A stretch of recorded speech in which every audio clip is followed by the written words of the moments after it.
ईमानदारी की जीत। गांव सोनपुर में एक गरीब किसान रामलाल अपनी पत्नी और बेटे के साथ रहता था। वह बहुत ईमानदार और मेहनती था। उसकी एक छोटी सी जमीन थी जिस पर वह खेती करता और उसी से अपने परिवार का पालन पोषण करता।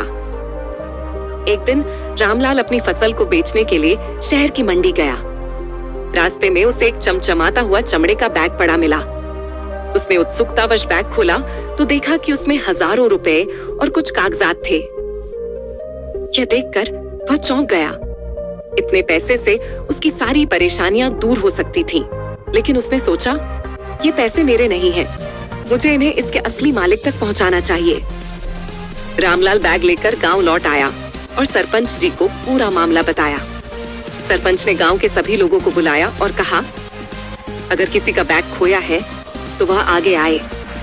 कुछ देर बाद गांव के पास के शहर के व्यापारी सेठ गोपाल दास वहां पहुंचे। सेठ गोपाल दास बहुत चिंतित दिख रहे थे। उन्होंने कहा, मेरा ही बैग खो गया था। इसमें मेरी दुकान की कमाई थी और कुछ जरूरी दस्तावेज भी थे। रामलाल ने तुरंत बैग सेठ को लौटा दिया। सेठ गोपाल दास बहुत खुश हुए और बोले, आज के जमाने में इतनी ईमानदारी बहुत कम देखने को मिलती है। मैं तुम्हारी इस सच्चाई से बहुत प्रभावित हूँ।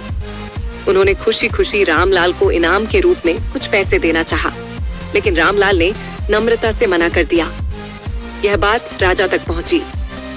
राजा ने रामलाल को दरबार में बुलाया और उसकी ईमानदारी से प्रभावित होकर उसे पूरे गांव के सामने सम्मानित किया।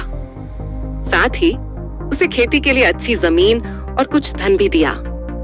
अब रामलाल की जिंदगी पहले से बेहतर हो गई। गांव के लोग उसकी ईमानदारी की प्रशंसा करने लगे और रामलाल सबके लिए एक मिसाल बन गया। इस घटना ने सभी को सिखाया कि ईमानदारी का फल देर से सही, लेकिन हमेशा मीठा होता है।